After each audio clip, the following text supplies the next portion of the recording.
El 9 de noviembre de 1989 caía el muro de Berlín.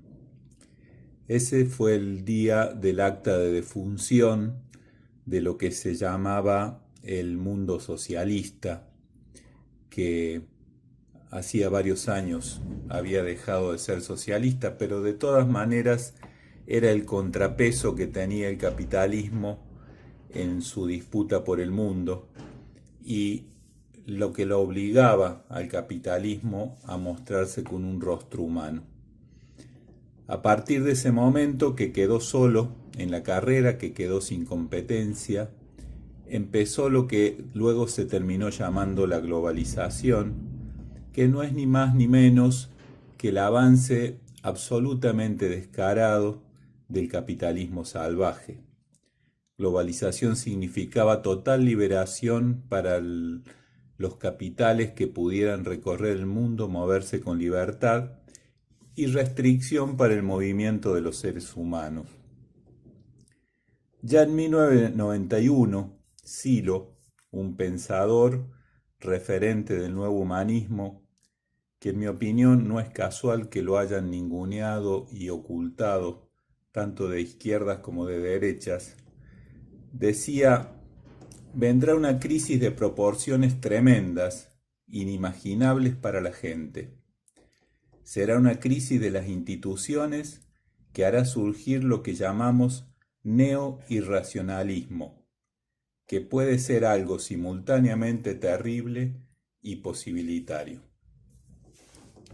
Hoy estamos en plena crisis de ese neoirracionalismo. Estamos metidos en el centro de la ola del neoirracionalismo. ¿Y a qué nos referimos cuando decimos eso? Es cuando los códigos sobre los que está montada la convivencia dejan de tener vigencia. Ya la verdad, la justicia, que si bien eran valores subjetivos, pero que tenían que tener una conexión con la realidad, hoy han perdido absolutamente esa conexión.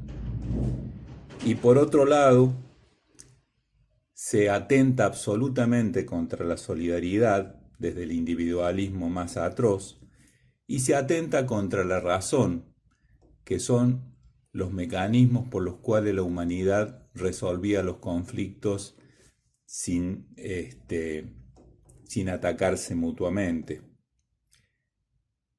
Por otro lado, neoirracionalismo también es cuando las instituciones que deben hacer que esos valores sean respetados y aplicados a todos por igual, poderes democráticos, poder judicial, ciencia, sistema educativo, caen absolutamente en el descrédito.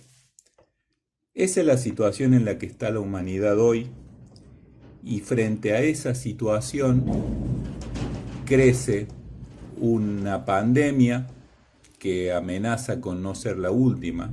Por otra parte, crece una enorme catástrofe anunciada desde hace decenas también por los científicos, que es el cambio climático, que está llevando a situaciones extremas al planeta, y crece la posibilidad de una guerra nuclear o guerra final de la civilización, porque los mecanismos centrales de los países más poderosos están en manos de psicópatas y gente que no tiene la más mínima empatía por la humanidad y por el futuro. Hay montones de ejemplos que muestran que estamos en plena crisis de neoirracionalidad. Por ejemplo, si miramos el tema de la pandemia en nuestro país, nadie duda que estamos en el peor momento, y hace rato que se viene hablando de que los gobiernos deberían apretar el botón rojo. ¿Y por qué no lo aprietan? Porque en el fondo saben que no funciona, que apretarían ese botón y muchísima gente no les haría caso, y ellos no tienen manera de hacerlo cumplir, salvo que se convirtieran en un estado autoritario. Mientras pasa eso, los gobiernos no pueden hacer cumplir las normas mínimas de sanidad para que nos cuidemos entre todos. Los medios concentrados de comunicación hablan de un estado de sitio peronista.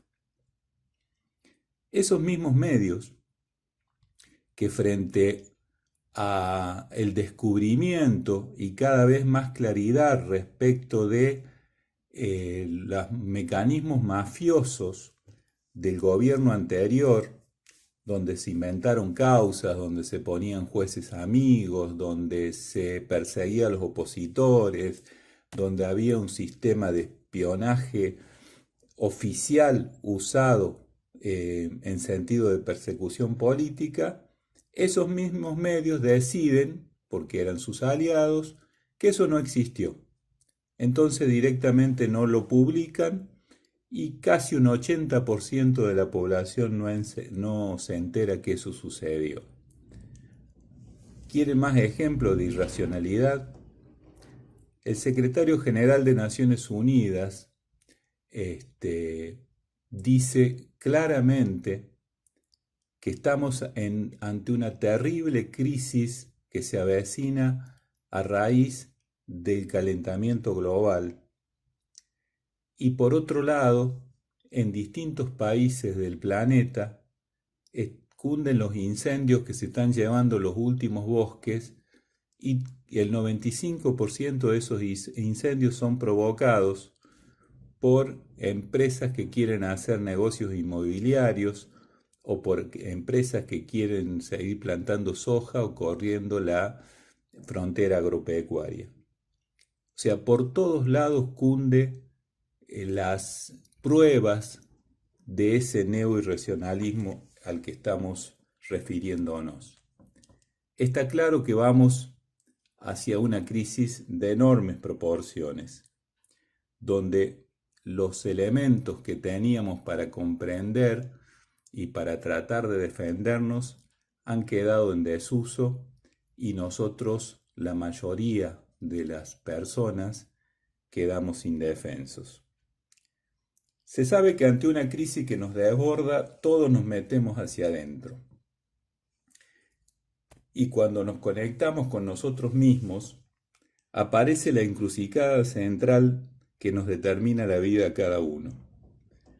O conectamos con nuestro instinto de supervivencia más primario, más animal, y salimos a seguir haciendo crecer la irracionalidad para salvarnos a costa de lo que sea, o conectamos con nuestro espíritu, con nuestra humanidad, y nos proponemos superarnos a nosotros mismos, conectando con otros y generando condiciones para sobrevivir colectivamente. Esa es una decisión que a cada uno le compete, cada uno deberá tomar. O somos miserables en medio de la crisis, o somos humanos. Y después que se toma esa decisión, todo depende de las condiciones externas con las que me encuentro para desarrollar una u otra de los caminos que he decidido. Ahí es donde cobra importancia la propuesta que nosotros hacemos de los ciudadanos comunicadores, la propuesta de conectarnos, de comprender juntos, de ayudarnos, de sostenernos y sobre todo de salir a comunicar a los que tenemos cerca esas cuestiones de racionalidad y solidaridad que nos hace humanos. En ese sentido seguimos trabajando y les adjunto a este audio un video que habla de la manera que se manejan los circuitos comerciales de los elementos que consumimos todos. Me parece un gran ejemplo de racionalidad para conversar con quienes tenemos alrededor y una gran muestra de qué es lo que deberíamos hacer cuando hablamos de convertirnos en un ciudadano comunicador. Les mando un abrazo.